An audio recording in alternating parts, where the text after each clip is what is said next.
This is Paul Nobles from eattoperform.com. I am sitting here with James Barnum. Normally, I do these with April Blackford.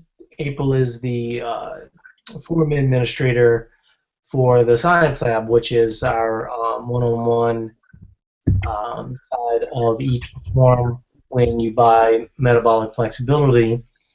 We had a little bit of a miscommunication, so we have kind of a small class today. So far, only 2 people are here, and we're kind of hoping that those guys can get a few questions rolling. Usually, this is a good time. The nice thing about having small classes, you can delve into larger topics. But since April can't make it because she's on vacation, James is stepping in her place. So, James, if you want to say hi and Hello. you're I'm Tim. you're I think you're on a delay or something. Yeah, my signal is awful out here for some reason. I'm right by the router, but it's terrible. You look like a figure from a bad horror movie. Oh no. Yeah, so it's a little scary. Um, so I'm assuming that the 2 people here are relatively new. Um, let's see. TJ was asking no real specific questions, just more concerns about weight gain, eating too many carbs. Um, So TJ, do you have any specifics on how many carbs you're eating? Also, what would the concern with weight gain be? If you could do me a favor and give me like your height, weight, and kind of what your specific goals are, that would be helpful. What you're saying though is pretty common. Most people, when they think, well, I haven't really been eating all that much, and so I'm going to add in calories and food, so won't I gain weight? And the logical answer is yes for a lot of people when you take nothing else into consideration. The one consideration that most people don't think of, though, is when they, um, well, one, people often work out too much. They'll work out 5, 6 days a week. Um, and for fat loss, we'll often, kind of get them to taper that. Let's see. He's saying, so sure, my concern is mainly about carb timing. I work out mainly in the evenings, so I don't want to end up eating 100 or 150 grams of carbs between 7 and 9 p.m. He says he's at 5'7", 170 pounds. That's pretty similar to me. I weigh 10 pounds more than you do, and I'm 1 inch taller than you. So in general, on workout days, well, I'm not going to. Have you ever had like a bod pod or anything, TJ? Because I'll tell you what the specifics are of my bod pod, um, and that should give you a little bit of a clue. He's saying 27% body fat, which seems um, really high for your height and weight. What that means usually is a lack of emphasis on muscle building. Do you have like a cardio background, or um, what you're describing is a very runner's type physique, like a skinny, first of all, 27% is not bad, but say been CrossFitting since November, so not very long. Before that, mainly cardio. Also, is under eating a thing for you? Have you been doing low carb? Because usually low carb is a factor, definitely. So he's saying that he's definitely been doing low carb for a while. See, he's saying Whole30, paleo background. Oh, TJ is a female. Okay, so okay, well that's interesting. It does make a difference. It makes a big difference actually, Yeah. because 27% for a female is actually quite good. For a male, I wouldn't say that it's bad, but for a woman, 27% is definitely within the realm. So let me give you some input. Even though you're a female, I think it kind of describes it well. So I work out 4 days a week. My workout, James is doing some weird Spike Lee movie kind of thing with I his. am reorienting my computer to attempt to get a better signal. Okay. So what I do is my active calories are right at 2,800. Um, and then I go to sedentary calories on rest days, which is right around 2,000 calories. And um, for instance, today I was just looking at my food log, and usually I'm around 200 grams of carbohydrate on rest days, and somewhere around 300 grams of carbohydrate on workout days. So if you kind of look at it, on my workout days, I'm trying to keep my calorie point up, my carb point a little bit higher, so I put myself in a position to gain muscle.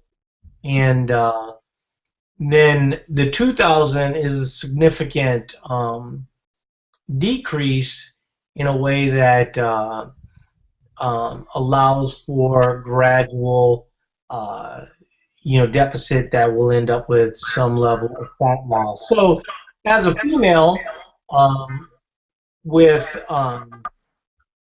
here, James, can you mute your mic for a second? Because it's kind of distracting. Let's see.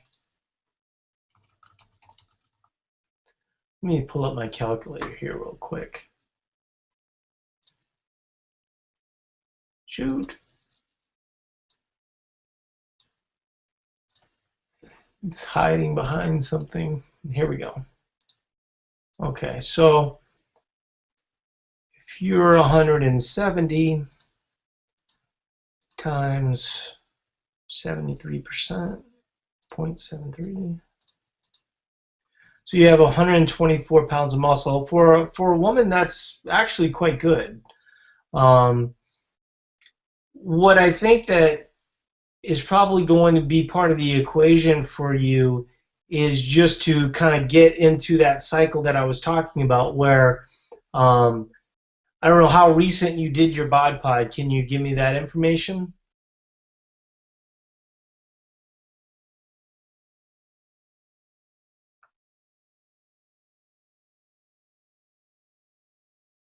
Three weeks ago. Okay.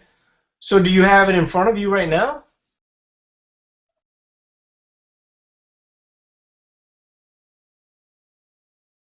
Okay. She's saying that it's at her gym. Um, okay. I'm trying to figure out a way to kind of get it rolling. Um, One thing that you probably want to do is you want to be a little cautious as you're it sounds like you naturally want to be cautious. Let me give you some basic ideas that seem totally logical, yet most people don't think of them. Um, let's say that your body, for very active days, for your muscle mass is about 2,500, and I'm guessing when you look at your bod pod, you're going to see that that's about right.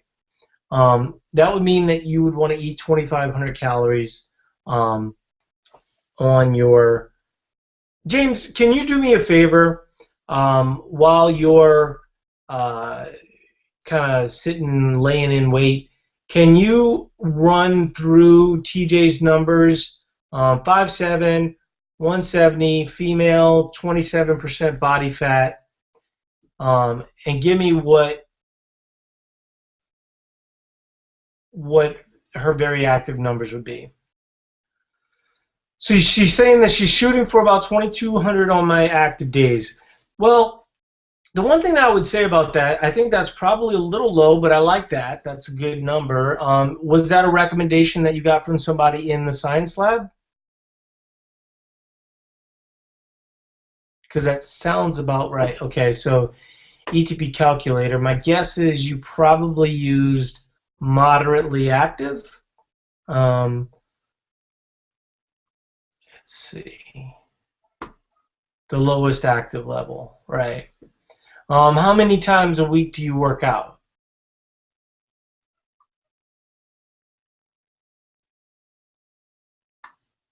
So, yeah, usually for people that CrossFit 3 to 4 times a week, with lifting, we'd like you to be at the very active. See, here's the thing, especially since you've been CrossFitting since November, the one thing that we highly suggest for people is to keep their calories higher. And so I think I'm pretty close on the 2,500 number. Usually, the way that people think of it, or at least the way that we describe it, is, let's see, just so nervous to eat that much. Hey, Paul, I'm going to switch computers. It has to be Yeah. something to do with my laptop. I'm going to be useless otherwise. I'll be right back, all right? Yeah, no problem.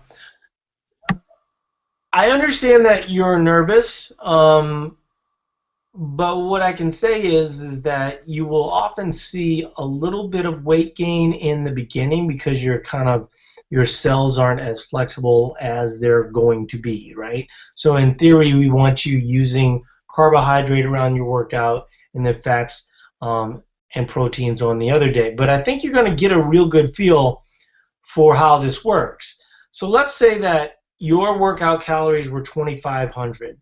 Okay, then on your non-workout days, let's subtract 800 just as a number.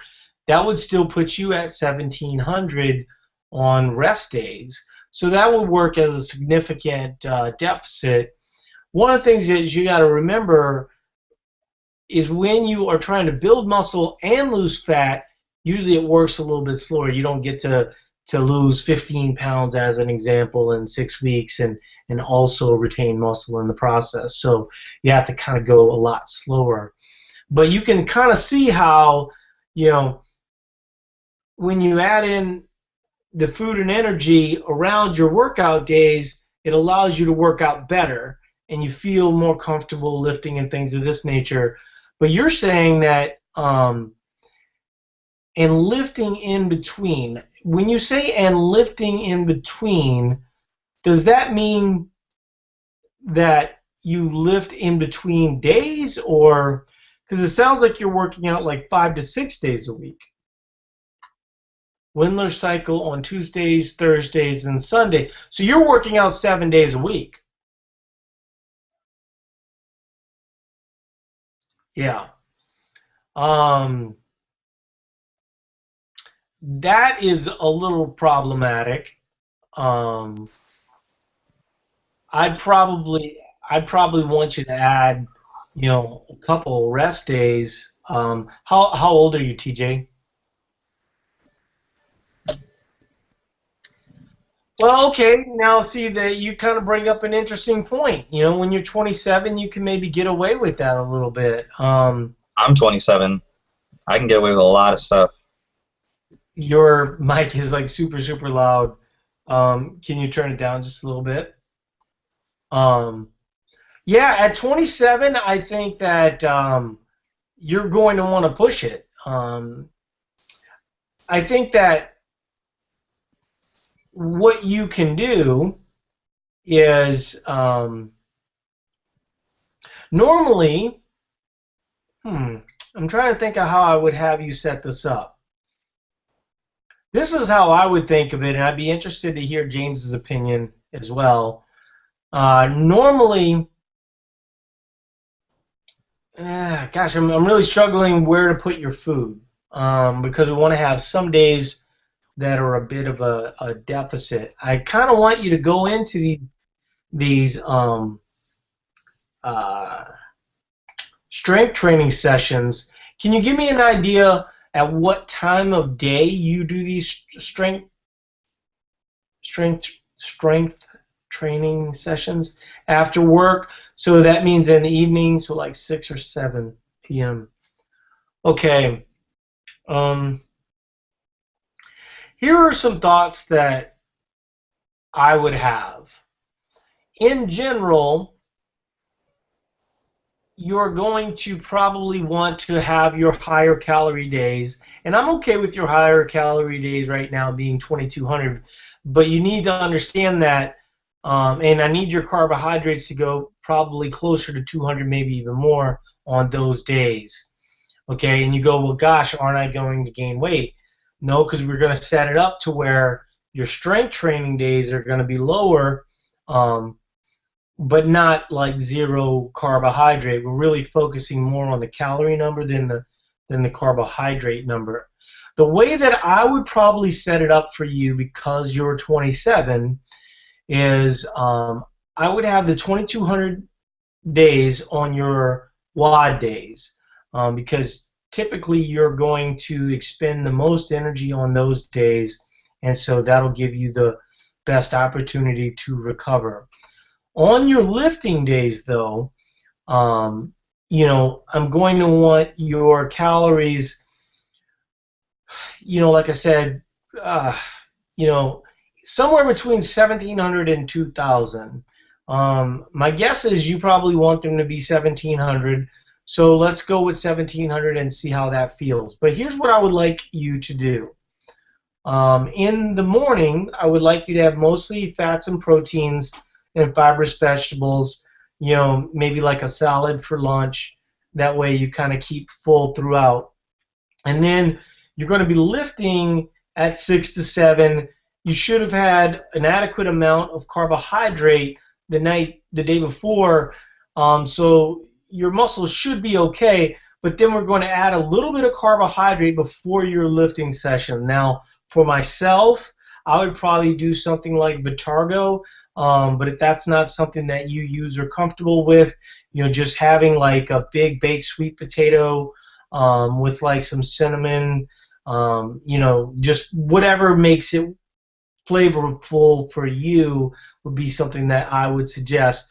So the idea is to have enough carbohydrate to kind of get you through that weight training session. And then post-workout, because we kind of want to keep your calories lower, like I said, anywhere from 1,700 to 2,000, kind of depends on what you feel like you can do.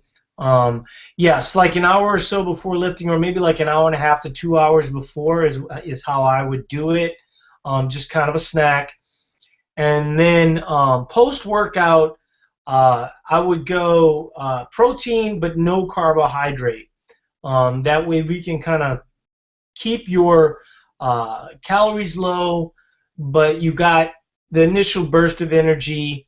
What I think is going to happen for you, though, is as your body becomes more accustomed to taking in this carbohydrate, working out, feeling better, things of this nature, my guess is that your workout calories would normally be around 2,500. Frankly, I think as a 27-year-old, you could probably stay weight stable around 2,500. You just don't know that yet because your work capacity hasn't really gone up. You don't really want to be gaining a lot of weight. Obviously, that's something that is a concern for you. So that's why we're throwing in these lower calorie days on the days that you're doing strength training and not doing a lot of cardiovascular, if that makes sense. In the end, though, what I think would work best for you, what I think you're going to find is you're going to want to add more calories on. Like you probably want to boost that number to 2,500 on your WOD days, and probably closer to 2,000 to 2,200 on your workout days. Because the biggest gains that you're going to see, we've seen this over and over again, so it would shock me if this wasn't the case, is that as you add in these calories and as you add in this work, what you're going to find is going to build a lot of muscle relatively quickly. And you'll get like an initial 3 to 5 pound boost, and so if you can stay weight stable, that will give you, you'll move from 27% to say 24 to 23.5, something of this nature. And that's really the formula that you're going to use from going from 27 to 20. Really, the way that we usually describe it is you want to go from 27 to 25, then to 22 and a half, and then to 20. So you really want it to be kind of a longer cycle. But I have to tell you, when you start, what a lot of people don't realize related to carbohydrate is that carbohydrate basically hydrates your muscles. You're coming from basically a depleted muscle background with the low carbohydrate. As that muscle's bigger, that means you have more lean mass, and that's kind of a signal to your body that it's okay to release some body fat.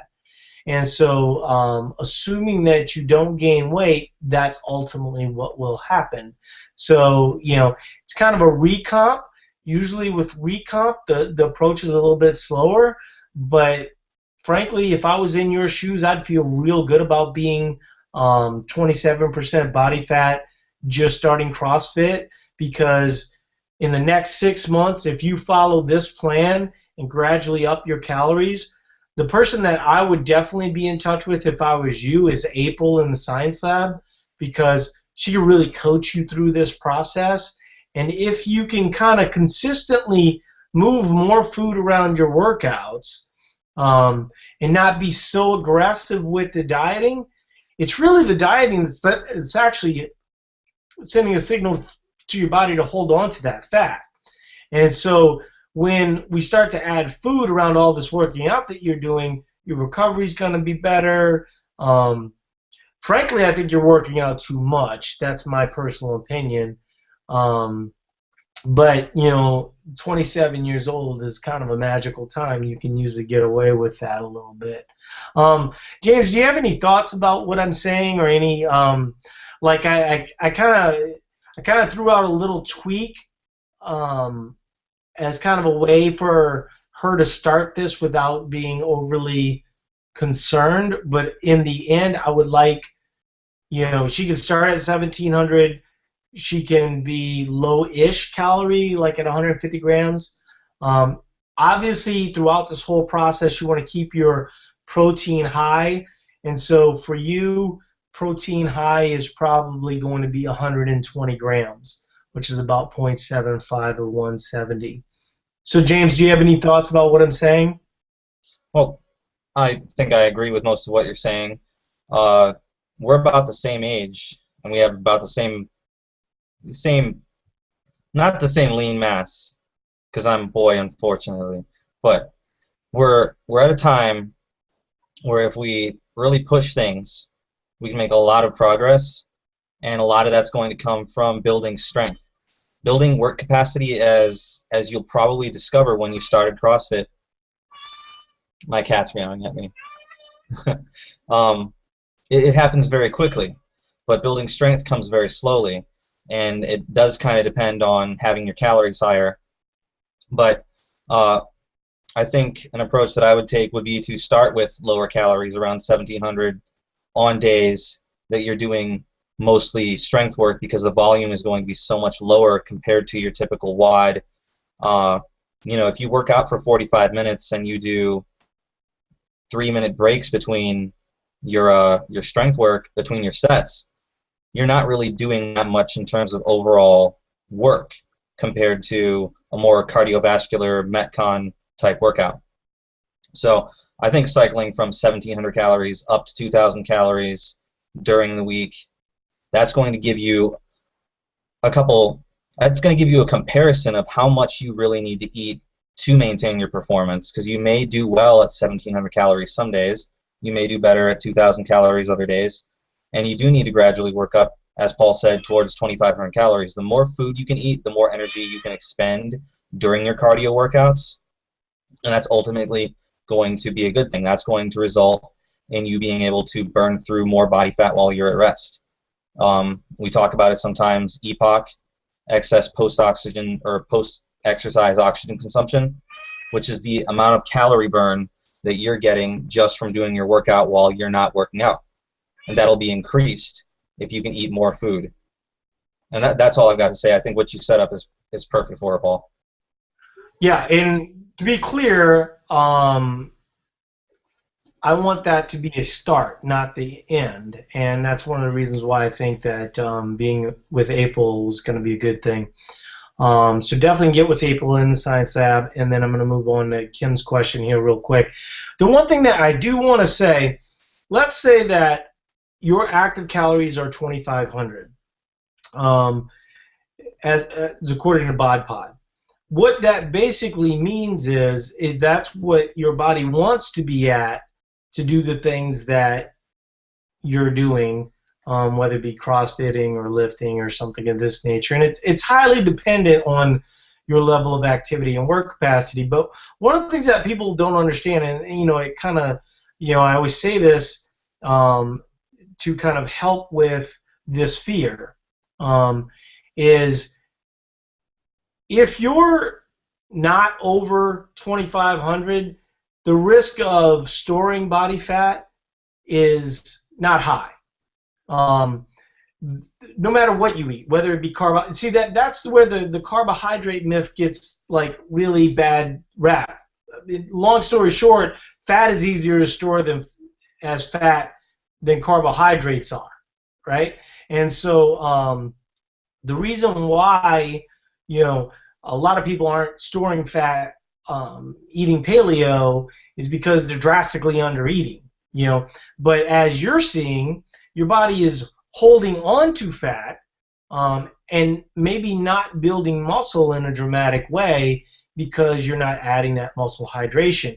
Conversely, when you set up a scenario where you have 2,500 on active days and 1,700 on relatively low active days, that also sends a signal to your body that, hey, we're going to be getting adequate nutrition when we need it, and when we don't need it, we're going to kind of eat enough to where we're comfortable but not in an excessive way. And that allows for some level of deficit, and for most people, that's kind of the missing puzzle piece, right?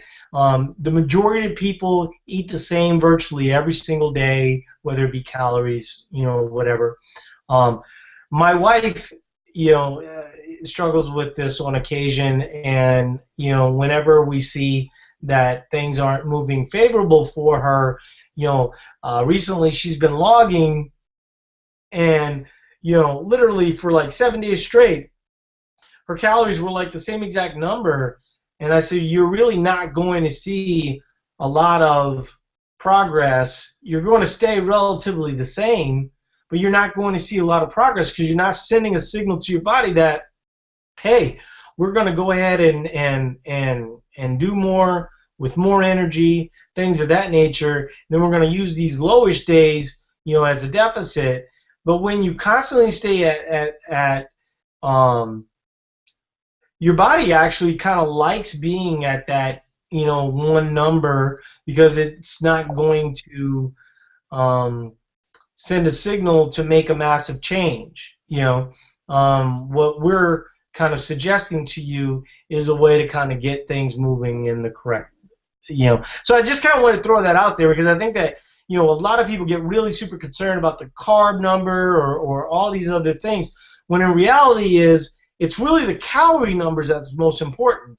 If you're active and highly active, and your body naturally wants to be at 2,500 calories on that day, you're probably not going to be storing fat long term, as long as you kind of condition your body to be a little bit more flexible. And that's obviously what we're trying to teach you with putting carbohydrates mostly around your workouts, and then fats, proteins, fibers, vegetables other times. So that was a good series of questions that kind of run through the basics.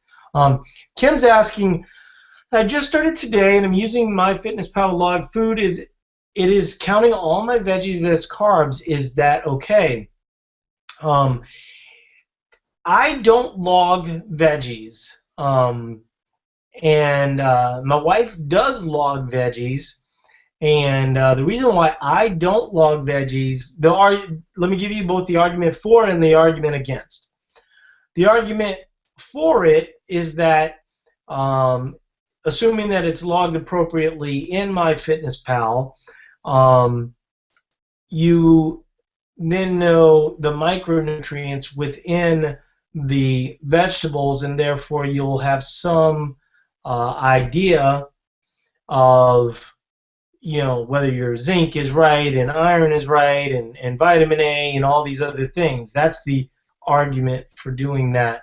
And she's saying she eats so many, which most people that first start off here do eat a lot of vegetables, and what they find is that they can't get to their calorie numbers because they're eating so many damn vegetables, and their stomach is like filled all the time with these vegetables. And there is kind of a happy medium, because on the one hand we certainly would want you to eat more micronutrients and vitamins from vegetables, but on the other hand you're kind of missing out on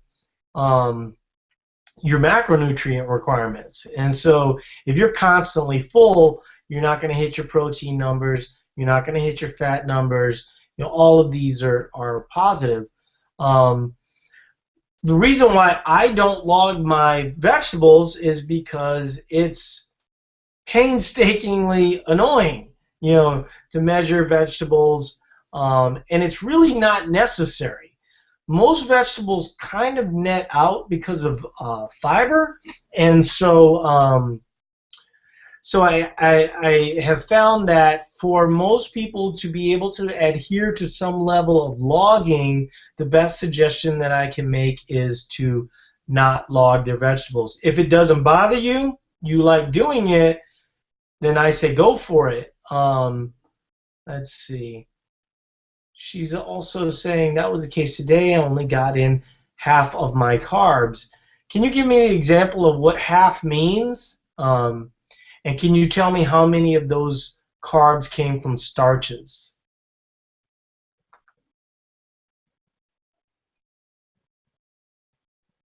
She's looking up the information, I imagine. What's your stance on counting vegetables, James? When you're logging food. I wouldn't recommend that anyone count them unless they like doing it. Like you said, if some people kind of look at it like it's a game. They like knowing exactly what they're doing. Just like some people don't log their workouts. Some people go as far as to log their warm-up sets. If that level of micromanagement makes you happy, makes you feel more in control of yourself, then I think that it's going to elicit positive behavioral changes. That's how I was when I started off, and it may behoove you to do that when you're just starting to get used to counting calories and tracking food. But I suggest that you gradually move away from that, because when it comes down to it, after fiber and everything, unless you eat an extremely large volume of vegetables, which, it's a good thing on your off days especially, but in general that's kind of like a double-edged sword. I know a lot of people who have digestive problems because they eat too many vegetables. They don't eat enough fat, don't eat enough starchy carbohydrates, and go for those sources. But barring an overconsumption of vegetables, if there is such a thing for you, it's a pain in the butt for most people, and it can go both ways. It can deter you from tracking. It can deter you from paying attention to what you're doing, or it can promote it. But if you don't like doing it, don't do it. It's going to amount to probably 1 or 2% of your daily calories, so it may not make that much of a difference.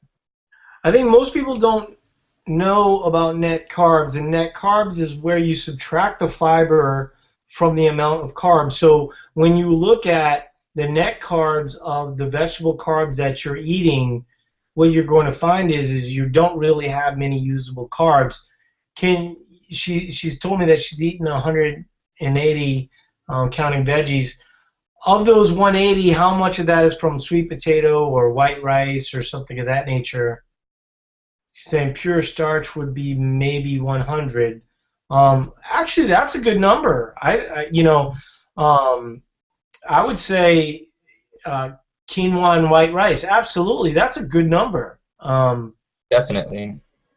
I would say, for your first day to get 180, and then having quinoa and white rice in the process, I say you're at a much better place than I think TJ would trade places with you because talking to her is certainly something that is a bit of a concern. For you, you seem to be kind of jumping in, and I think that's a good thing to have 100 grams of from starches. Um, is a pretty good number. TJ's saying she struggles getting to 150 and probably doesn't really have that many starches in that process. So having 100 grams from starches and then 80 grams from non-starchy sources is okay. The other thing I would say is, uh, people often will chastise.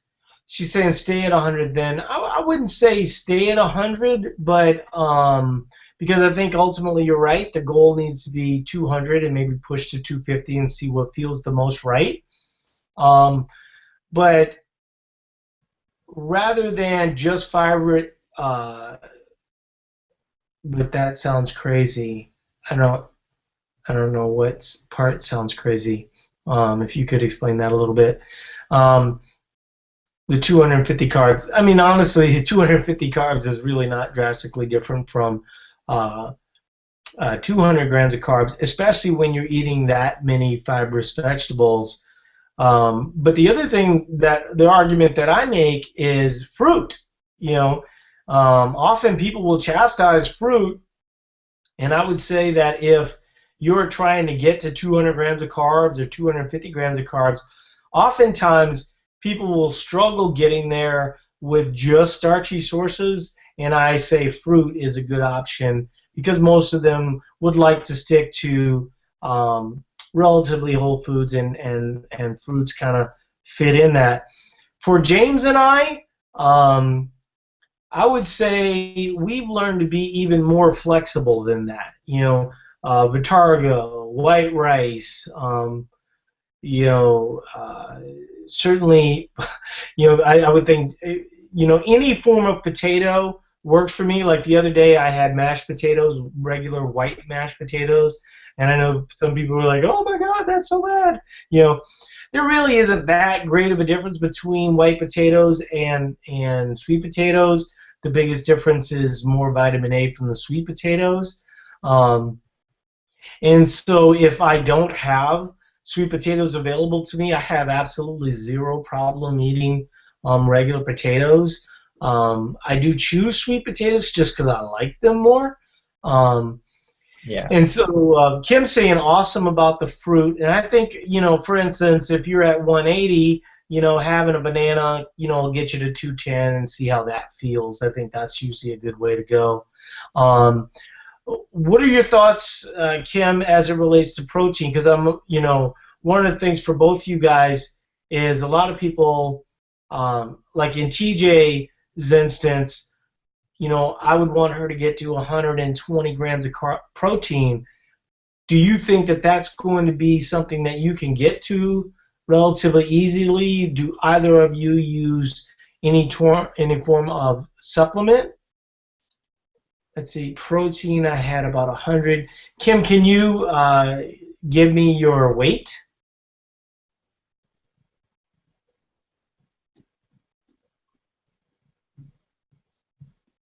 Let's see, Kim, it's 140. She's 51. Yeah, I would say you probably want 100's not awful, but I'd feel a lot better about 110 for you. Let's see, TJ saying it's not too bad for me. She's at 160 grams today, but I use whey protein. Okay, if you can get to 160, usually you used whey protein.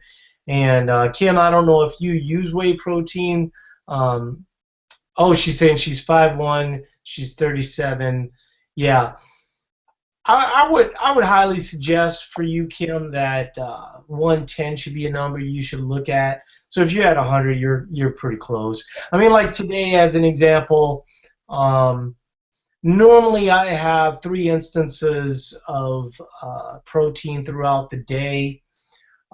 Today, things got a little busy for me, and so it looks like I'm going to get to about 120 grams for the day. Normally, I try to shoot for about 140 to 145. So, do I worry about that? Not really. It's a rest day. I'm not all that concerned about it. The majority of the days, though, like when people say, well, I tried to hit my numbers, or I tried to hit my numbers, pretty much, I would say every day I hit my numbers. Like when I'm tracking, usually I'm tracking to get a result. Kim's saying she uses hemp protein powder, which I think is perfectly fine. The one thing I would suggest, though, if you're using some form of vegetable protein, you would want to use more of it. And so if you're going to get your protein from hemp, what I might suggest is that you 1.5 or even double it, because most studies show that from a bioabsorption standpoint, vegetable protein isn't near as effective as something like whey protein, as an example. Do you have any thoughts on what I'm saying, or anything to add to that, James? I'd say just right off the top of my head, if your hemp protein is all hemp protein, then absolutely take a little bit more. But a lot of the vegetarian and vegan protein supplements are mixtures of hemp, pea, rice, all kinds of different protein, and that makes the amino acid profile a little bit more complete. And as far as proteins, as far as protein is concerned in general, the closer you are to a homeostatic calorie intake, the less that becomes an issue. Like when you're trying to cut body fat, you ultimately need to enter into a caloric deficit, and you're going to lose tissue. You're going to lose bone. You're going to lose body fat.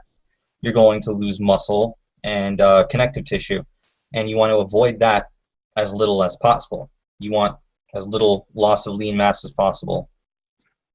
So that's when you kind of really want to worry about how much protein you're eating.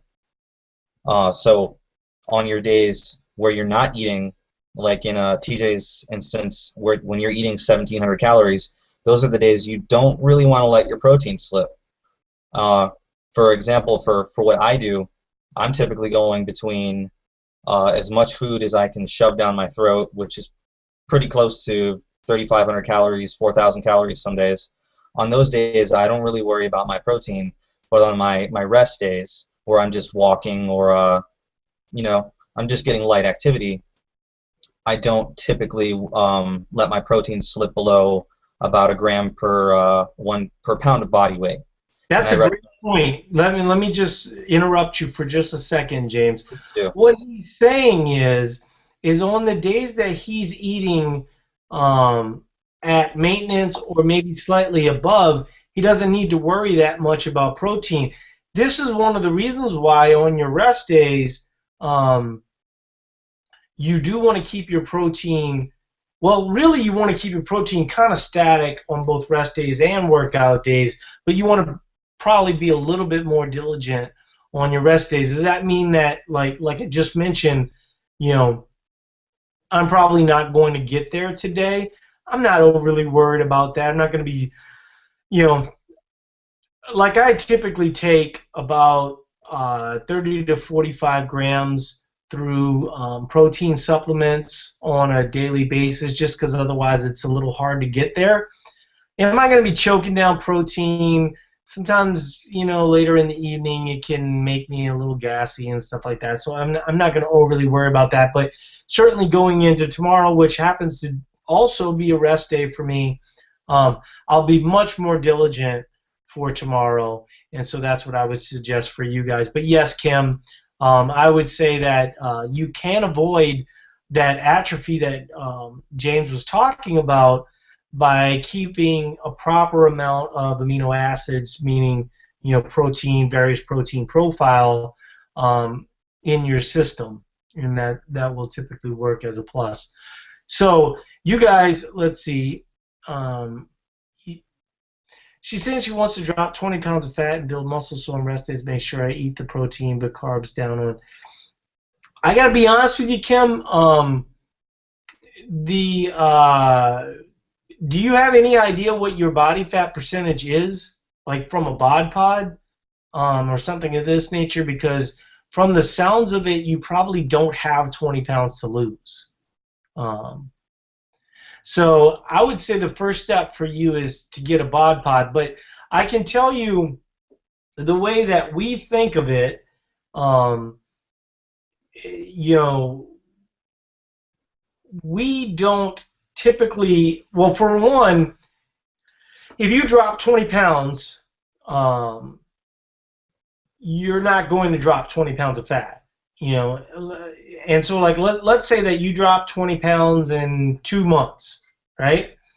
Um, as a general rule, you might be able to get away with about 8 pounds of fat there, and you would have lost about 12 pounds of muscle, right? So that points to the slower that you can do it, the more effective it will be, right? So one of the things that I would caution you from a mental standpoint is lose the idea that you have 20 pounds to lose. You don't. I mean, even if I'm still CrossFitting and eating protein, CrossFitting is not favorable for maintaining muscle mass. CrossFit will, I mean, it sort of depends on a lot of factors, Kim. I mean, like, how long have you been CrossFitting?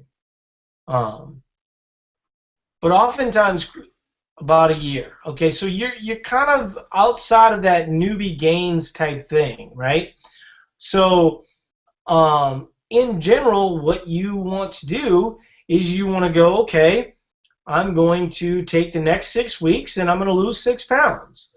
And at 140 pounds, that's going to roughly be about 3% body fat. Yeah, no, 4% body fat. So if you can kind of keep doing it slowly like that, so what I would probably recommend is some level of real slow loss like that. And so I would ask you to change your mindset a little bit from I need to lose 20 pounds of fat to I need to lose 5 pounds slowly. So I would like to lose 5 pounds in the next 5 weeks, right? Now, this depends on a couple things, right? One, have you been eating at an excess up to this point? Because if you haven't been eating at an excess up to this point, then it's a moot discussion. Because we need to get you to a point where you're eating at relatively a maintenance standpoint. So with all those veggies that you're eating, let's say that you're eating 1,400 calories, well, the math's just really not working in your favor to lose 20 pounds of fat. You would need to get your calories closer to what your maintenance number would be. So she's saying low carb and calories. I mean, this is, eat to perform is not magic. And we can't defy physics. If you're eating 1,400 calories, your body's probably clinging on to fat as a result. And so there may be a period of, say, 5 to 6 weeks, maybe even 2 to 3 months, where you're going to kind of want to settle in at a higher calorie point without really putting on any weight. And then once you've kind of stabilized that for a couple weeks, then we can start to talk about getting a little bit more aggressive as it relates to fat loss. But let me tell you something that's kind of good to hear in this regard, is if you've been low carb, low calories, when we start to add carbs and calories, guess what happens? You start adding lean mass. And usually you add lean mass in kind of a bigger way. Very common for people to come to us in a low carb, low calorie situation, put on 5 pounds of muscle relatively quickly, right? So if you can stay at 140, put on 5 pounds of muscle, now all of a sudden you've lost, what, 3 to 4% body fat right there. And so now instead of needing to lose 20 pounds, you really don't. See, if in the process you can put on 10 pounds of muscle, that would mean you would only need to lose 10 pounds. So if I said to you, Kim, look, I need you to eat mostly at maintenance for the next 6 months to a year, and in that process gradually lose 5 pounds, maybe twice. In that process, if we could gain 10 pounds of muscle and then lose 10 pounds, voila, there's your 20 pounds of fat. That's how this works. And so I hope that makes some sense. She'd say, I'd be okay with that as long as I have energy. Well, one thing that never happens with us, Kim, is lack of energy, right? When you're putting in more energy in your body is more inclined to have more energy output. So that should be great. But once again, I would highly suggest to you what you're describing, Kim, sounds almost exactly like April. April used to eat lots of veggies. She still eats lots of veggies, but she's more cognizant of her protein intake, making sure she's getting adequate fats and has adequate energy throughout the day. So she is on vacation right now, but there's literally a whole slew of April disciples that are in the Science Lab right now that can help you. And as someone that just signed up today, I think you're going to really like literally thousands of people in a situation probably real similar to yours that could really help you out. So it's right at 8 o'clock. We got in a full hour's worth of activity with only 2 people, so I feel real good about that. And the nice thing is that we were able to address many questions. We do have a new person coming in, which is Lindsay. Lindsay, unfortunately, the class is ending. It started an hour ago, and so if you get the opportunity, you can watch this replay. James will post it in the forums, or obviously you'll have next week. You'll have the ability to join this class again. So I appreciate everybody being here. I appreciate all the great questions, and I will talk to you guys later. James, you want to say goodbye? Yeah. Bye, everybody. Thank you for coming. Get All a hold right. of me in the forum. I'm pretty smart. I can help you out. All right. Talk to you guys later. Bye-bye.